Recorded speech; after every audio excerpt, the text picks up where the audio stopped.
You are listening to Draw 4 Podcast. Good tidings, and thanks for joining us.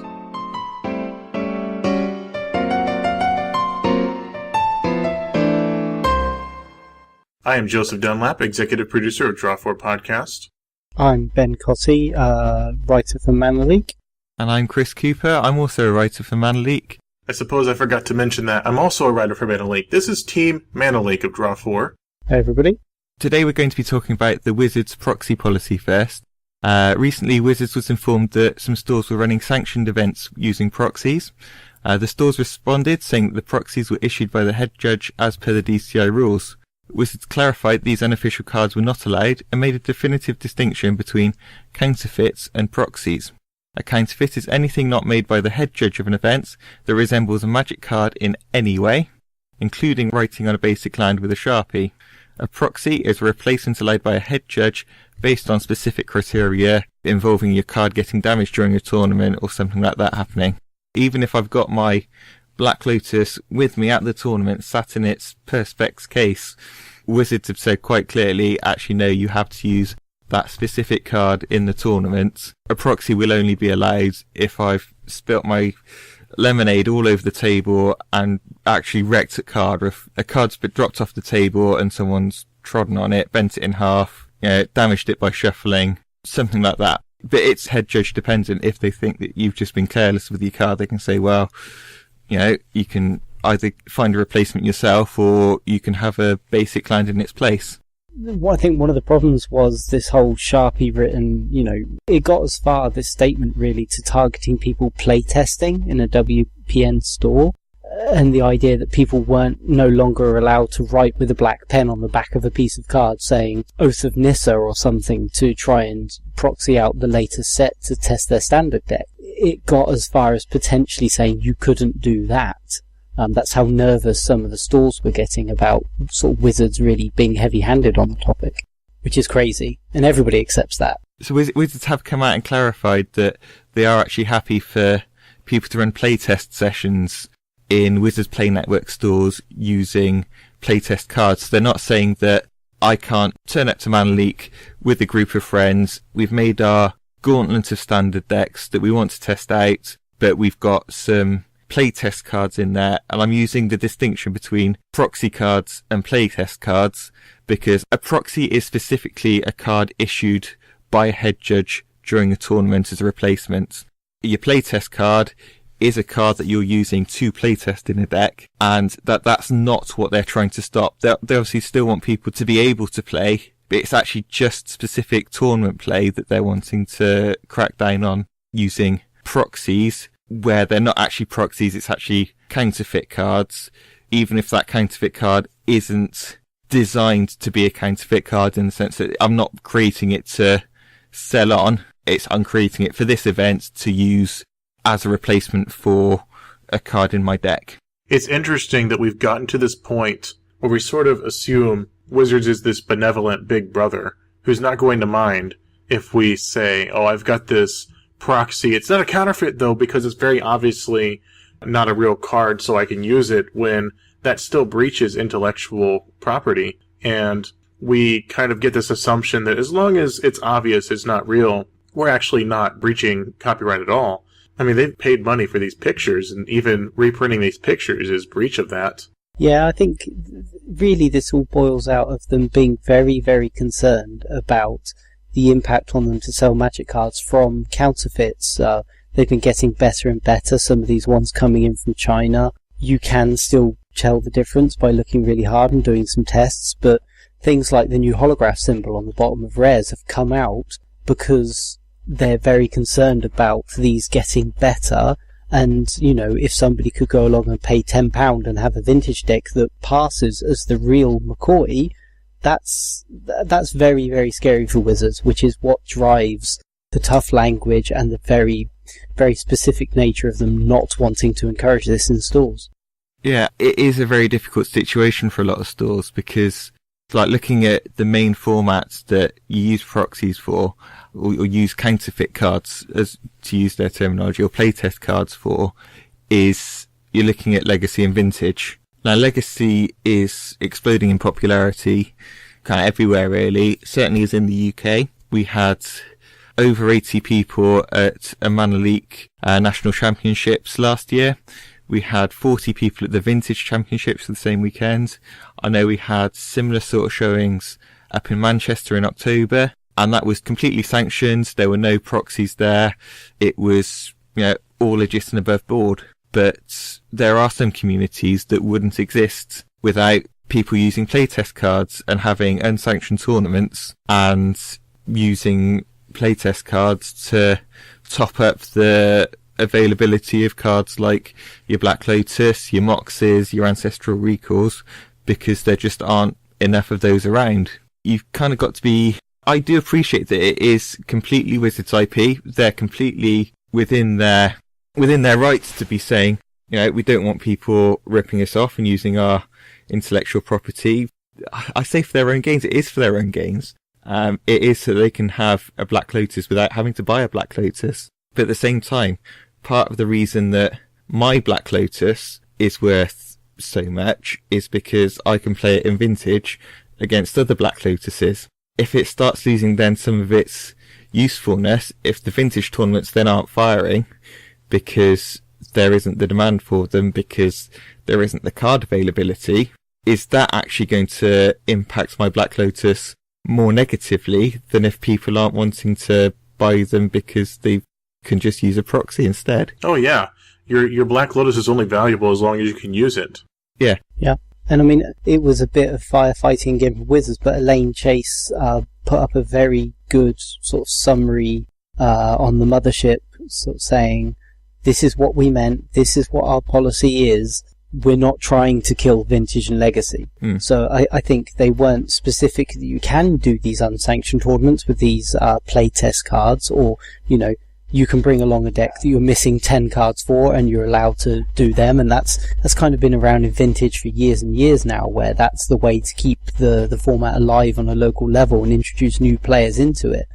Wizards isn't trying to kill that off. That wouldn't be in their best interests, and I think what they've done now is clarified their position, made it a lot clearer to everybody involved now.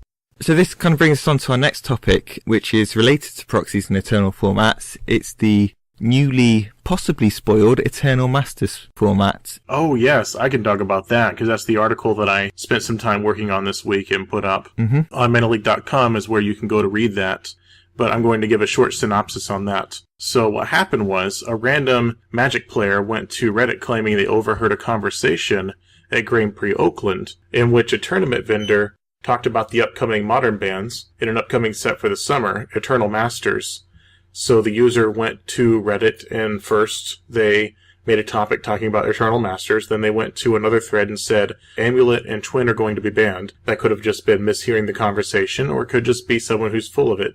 So it's nothing that can be proven, and they could have been making a lucky guess on the Modern bans. But the more interesting topic here is Eternal Masters, which, again, unconfirmed. But what we do know is Wizards has been accused of not caring about Eternal formats. But in recent weeks, they've been cracking down on counterfeits, and it could be in preparation for increased promotion of Legacy and Vintage, which are the formats that suffer the most from counterfeits. So if Wizards reprinted Eternal staples not on the reserve list, would this be a good thing, and what would it mean for Eternal formats? Chris, I really want to hear your thoughts on this, since you're our resident Eternal format expert. Yeah, I would absolutely love it if they did this. I think the draft format could be really interesting. I'm not a big drafter myself, but just getting to do things like strip mining people in Limited again when it's not a cube. I mean, it's going to feel like cube, isn't it? Because you're going to have cards like your strip mines and your smallpox. And I'm sorry, I'm getting off on my my land destruction side here, but and they'll probably reprint like Ravages of War, and I'll be able to blow up all the lands again. But yeah, as someone who owns a lot of cards for these formats already, I'm all for more cards getting printed, because it means that more people are playing it, and the more people that are playing it, the bigger and better events we can have. As I say, we had 80 people last year for the Manaleak Open. We'd want to get that, pushing 100, more than 100 this year. And the only way that's going to happen is if there's greater card availability. I know that there are a fair few people in the community who have multiple decks, are willing to lend multiple decks out. It's something that I've done myself in the past and have kind of helped foster a Legacy community in my local area. but there's only so many copies of cards to go around before, you kind of start scraping the barrel in terms of, which decks am I going to be able to lend out here? Who can have what? How can we do this? So yeah, it's certainly increasing the availability on a lot of high-end Eternal cards. You're looking at cards like Rishadan Port, which sees play in 3 or 4 decks. It's gotten crazy expensive recently. I think it was about £50 the last time I looked, which admittedly wasn't recently, but that sort of price for a single card is getting beyond the reach of a lot of people. I've written articles on Manaleak about budget legacy decks and building whole decks for less than that amount for legacy. So it can certainly be done. Maybe not competitively, but I just would love to see this set happen, really. I was having a conversation with Josh Kelly of the production team, and we were talking about Eternal Masters because he read my article, and he was like, who wouldn't want to draft that? And I said, well, it's basically like the Magic the Gathering Online cubes. Yeah. Who would not want to draft that? But you said something else that reminded me of a thought that I wanted to say here, which is there comes a point with the price of cards. You were saying it's hard to get into the format when cards are so far out of reach. Yeah. There comes a point where Wizards has to decide, is this going to be a format people play, or is this going to be a format people invest in? Because you're either going to promote playing the format, or you're trying to please the collectors. And you can't do both. Oh, definitely. And I personally have invested heavily in Vintage and Legacy. I bought my set of Power over the past few years, and I've bought it for less than the price that a Black Lotus by itself currently is. Now, some of it is in fairly shoddy condition, but at the end of the day, my Black Lotus still sacrifices to give me 3 blue mana or black mana or whichever colour I want. My Mox Sapphire doesn't tap for half a blue mana, it still taps the full blue mana, and my Ancestral Recall doesn't draw me 2 cards because it's a bit scuffed around the edges.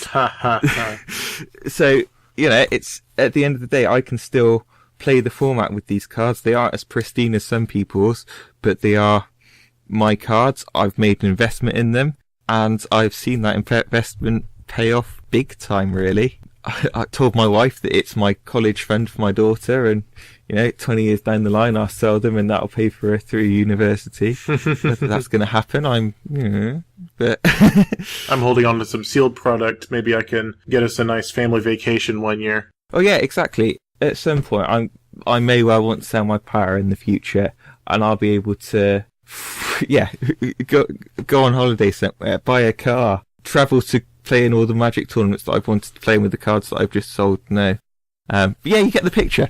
There are people who do invest in Magic and invest in formats as an investment, and the reprints can and will hurt that. If you reprint Force of Will, I think the price of it may well go down.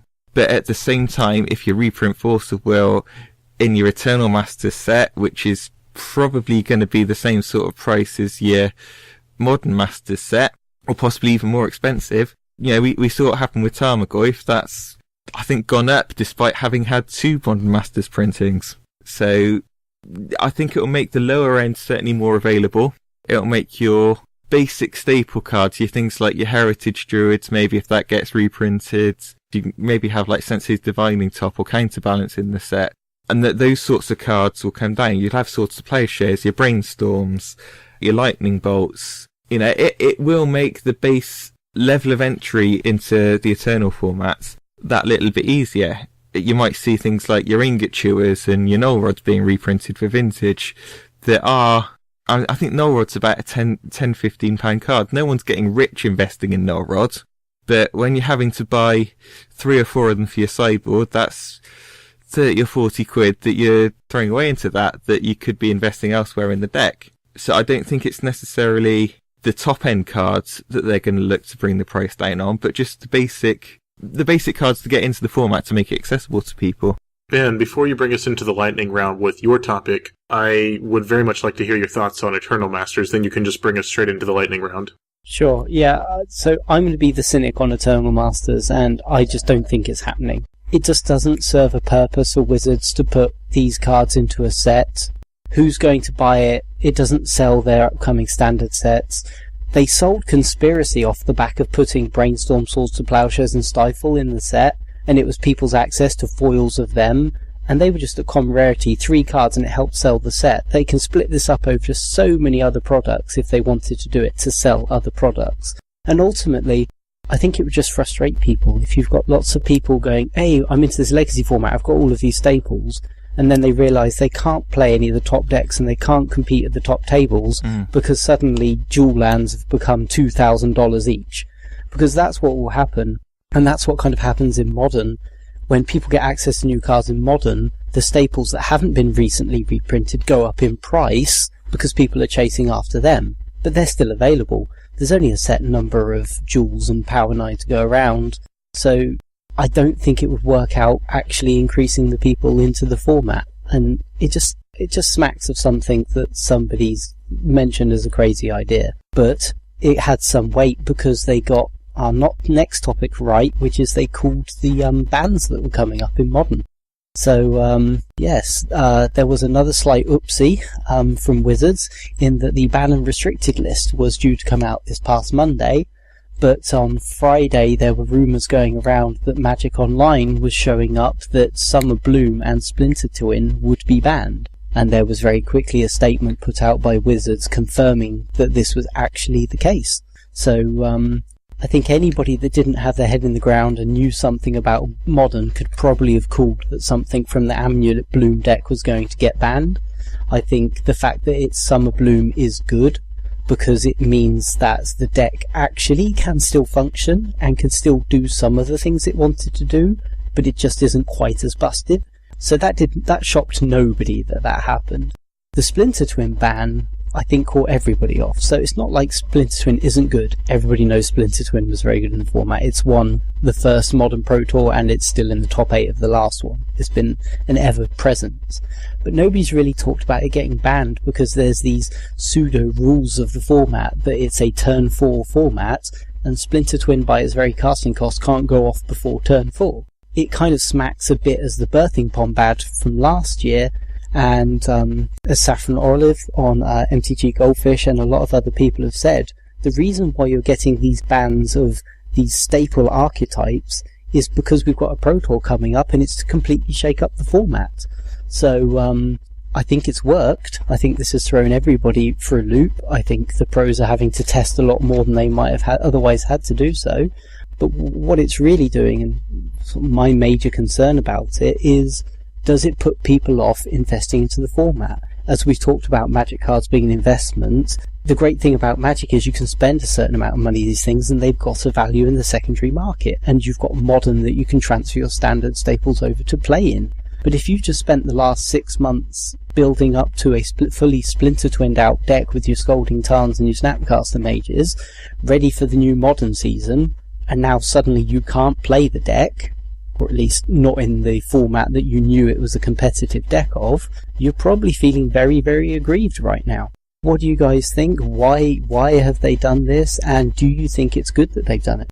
Yeah, I think part of the reason for that is with Modern they have been quite aggressive with their bans, and yeah, I think banning Splinter Twin shows that there really are no sacred cows in the format. Up to now, it's obviously been quite a standard turn 4, you don't tap out, you could be playing against Twin.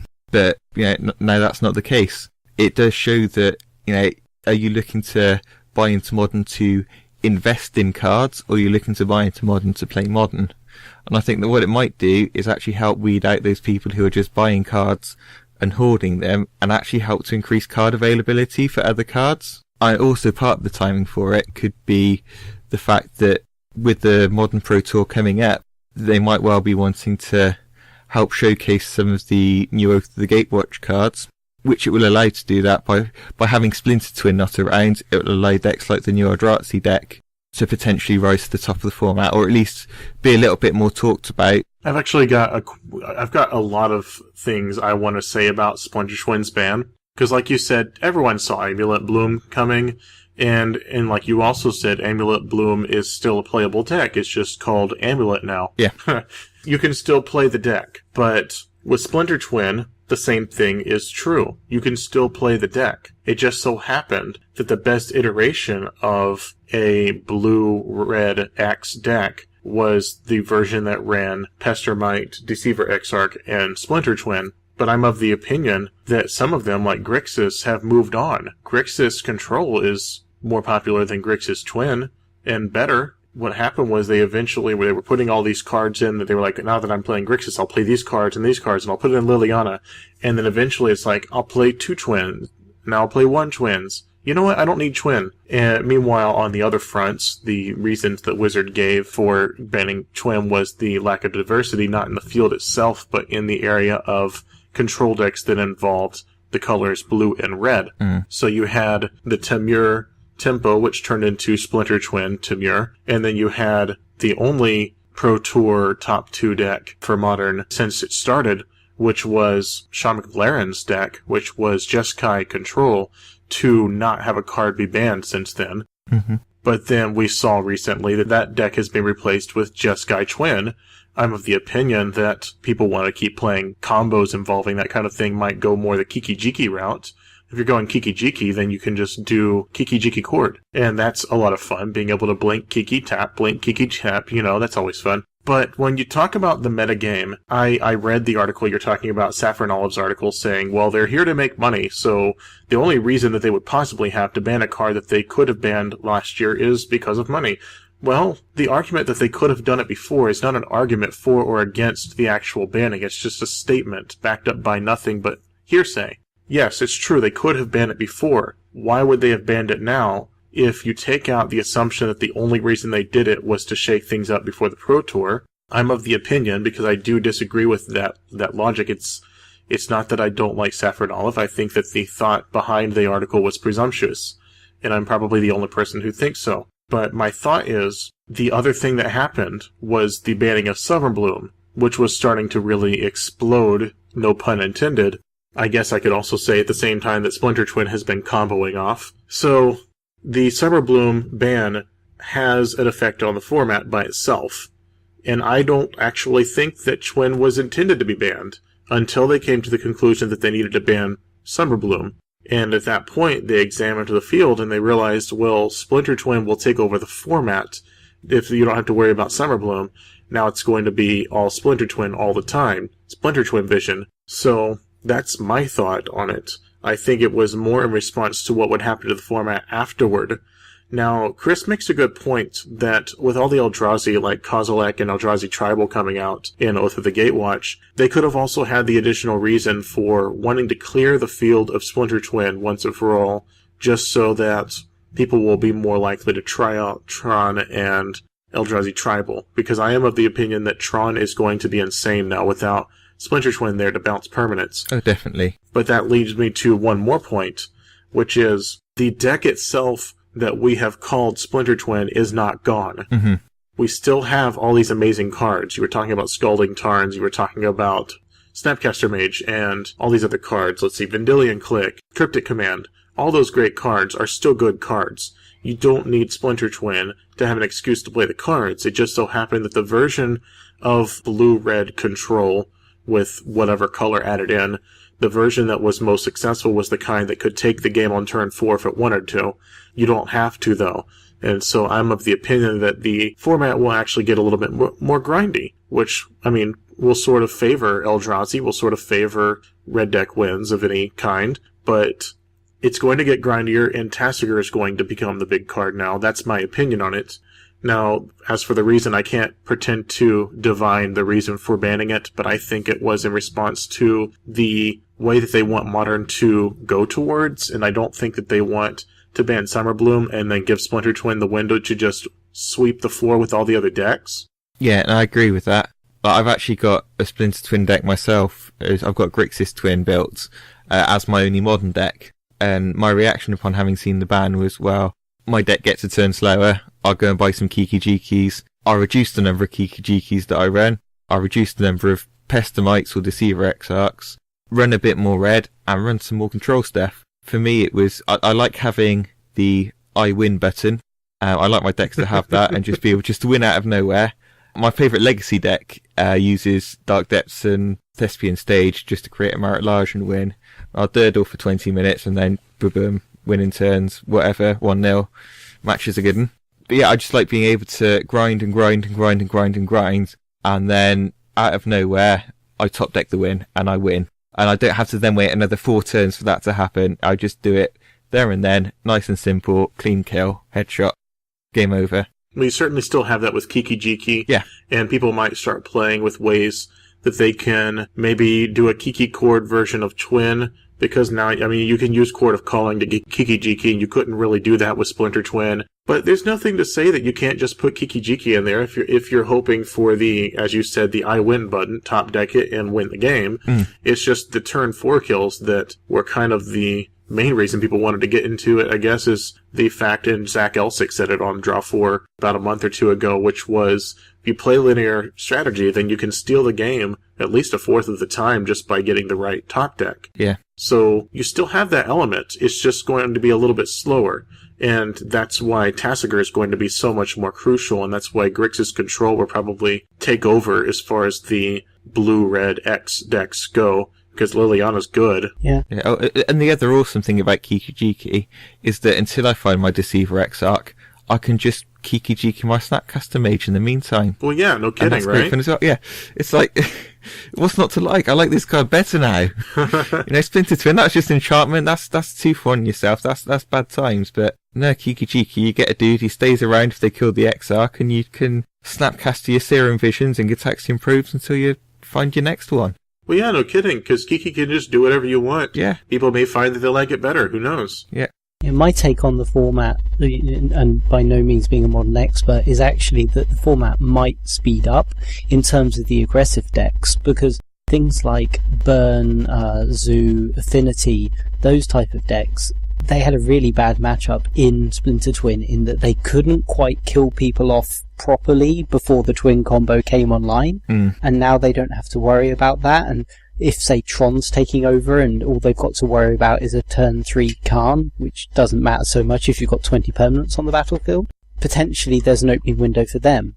Then you can bring in the mid-range decks, Jund and Abzan, which would feed on them, and then you've got the control decks. So maybe they end up cultivating this metagame of the aggro, mid-range and control, which is essentially what distinguishes really a healthy format, rather than what the pros complain about, which is 20 million different combo decks and all attacking from completely different angles. So they may have got there. My main worry is with all of this, and what Wizards has to be really careful of, is they had their pod player who couldn't play his pod deck, who maybe built Splinter Twin and a year later can't play that. And all the Splinter Twin players are going off buying Scape Shifts because it's the easiest deck to port most of your cards over to, at least the most valuable ones in the mana base. And so Scape Shift becomes a $100 card. Everybody buys that. Scape Shift is 6 out of the top 8 of the Pro Tour. It's 30% of the field. It's oppressive. And then 2 weeks later, they ban Scape Shift. And that person's lost their deck again. Eventually, if that happens enough times, you're a modern player thinking about playing modern, investing in modern, keeping your standard cards in modern. And the thing you're most scared about is if your deck becomes too good, because it gets banned. Now, the interesting thing you said there, Ben, is you listed people as playing in modern and investing in modern. Now, why is it you're buying your cards? Not specifically pointing at you. Because if a card is $100, are you buying your cards to invest in a format, or are you buying them to play in a format? Now, well, the cards are so expensive that you are investing to play it in your deck. Yeah, if I'm buying my deck, I wouldn't necessarily say that that's, investing in the format so much, as I think what they're trying to stop is people from buying, 100 copies of Splinter Twin in the hope that, after this Pro Tour, Splinter Twin will have had another win, the price will go up another few dollars. So they'll be able to then flip those for a profit. And there is very little you can do to kind of corner the market like that. But if they are increasing the volatility of cards, then people are going to be buying more cards, which it can only be good for them. More cards being sold, more cards having to be, the earth will be opened. It's going to sell sets like your Modern Masters, your Eternal Masters, but it's also going to create a higher turnover of decks, which is, something they've tried to encourage with this new standard rotation, is a higher turnover of decks in standards.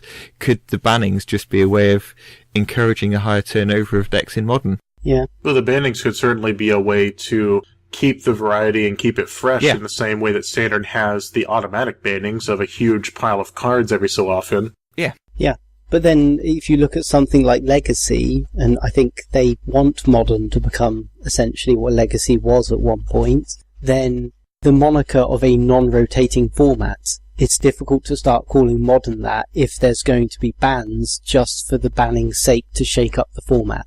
Legacy hasn't needed bans to shake up its format for a long time. Why can't Modern get to the same place? And if you're a player who's just shelled out $400 for your playset of Scolding Tarns, and then you can't play the deck that you wanted to play, that you picked out as your tier 1 deck, not saying Scolding Tarns are useless because they could be used somewhere else, but you might not want another blue-red deck, then you're going to feel really bad about it, and it can turn people off of playing the format completely. Yeah, and they do have to be careful with their bans, because it could turn people away. I would have liked to see things unbanned.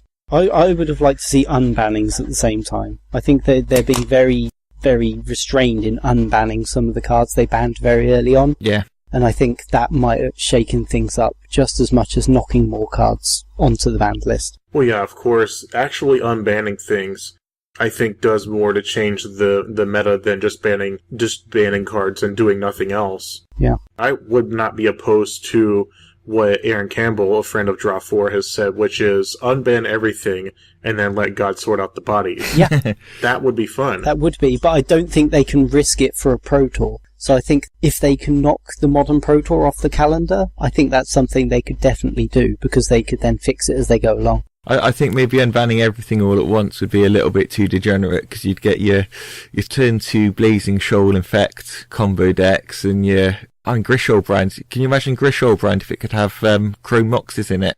I don't think that necessarily bears thinking about. Oh yeah, it probably would degenerate. It would get very degenerate very quickly, but I'd certainly be in favour of them being more aggressive with their unbanning strategies than they have been in, say, Legacy, where you can see cards like Land Tax came off the banned list, World Gorger Dragon. Yeah. And there was just, so those cards are fine now. And there was no response to them. And was it Black Vice was unbanned as well? I think it was Black Vice, wasn't Black it? Vice recently, and nothing happened with it. Nothing's happened to the metagame. Yeah. I'd far rather see cards which are still powerful, that it might be a mistake to unban them, but then it might be a mistake to print Treasure Cruise. Maybe, possibly. Yeah. And that's another talking point in itself. Like, when they're talking about these bans and unbans in Modern, we know that they actually don't pay too much attention to what's happening to the Modern metagame, because otherwise they would have known what Treasure Cruise was going to do in their testing. I think they picked Splinter Twin because it was a safe one. They knew it would definitely have an impact without maybe completely degenerating things. But can you imagine what kind of impact Jason the Mind Sculptor would have on the format at the minute?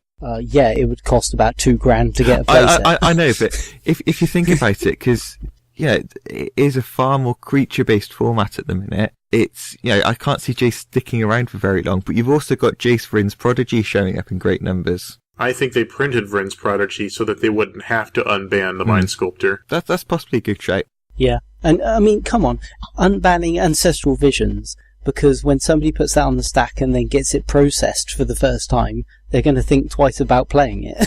Yeah, casting Ancestral Visions in Modern would be fun. I will admit that. I could have some serious degenerate fun with that. Before we move on to the community question, if anyone has any final thoughts, then now's the time, and then we're going to wrap up. My final thought is, looking at the communications and Elaine Chase coming out with various things over the last couple of weeks, Wizards has tried to repair some of the damage from these leaks and things that have been going wrong. I'm more hopeful going forward that they're going to have a tighter ship on things like this. I'm excited for the Pro Tour because I think Oath of the Gatewatch as a colourless card set has been pushed really heavily, and I think it will have a huge impact regardless of the bans. And I have confidence in Wizards ultimately. I'm one of those that actually thinks they know what they're doing because they do want to make money. I think it's definitely going to be an interesting time for the Pro Tour. Yeah, at the end of the day, we've got to remember that Wizards is a business. They're out to provide us with a fantastic game. They want us to have fun with it, because us actively having fun with their game means that we're going to be spending money on it. They're a business. They want us to spend money. Part of the way they can do that is by having bans, shaking up formats, releasing sets like Eternal Masters, which are a bit more niche, but will appeal to specific groups of players. We have to trust that Wizards as a business know what they're doing, and that, they are fallible, they are human, they may make mistakes, but they've been around for a good, 20 plus years now. I think we probably should give them a bit of credit for what they do. Yeah, everything they do, there's always a big picture that we later on understand and we stop whining about it. So Yeah. maybe that'll happen here. Oh, great. So the community question for this episode, if you are listening and you enjoyed what we're talking about and you want to voice your thoughts, if you disagree with me, if you agree with Saffron Olive, if you think Ben and Chris are right, then you can respond to this. Now that we're at the end, check the information for this video. If you're on YouTube, if you're on iTunes, just come and find us on Manaleak.com. The information for our social media to get a hold of us is in the description of the video, but we're pretty easily accessible on Facebook. You can find us. I'm Chris Cooper. I'll speak to you all next time. And this is Ben Cotty. May you have fun strip mining people in Limited. I'm Joseph Dunlap. Have fun strip mining and whatever else that you do in your free time. This has been Draw 4 Podcast. Until next time, we wish you good fortune, and may you draw well.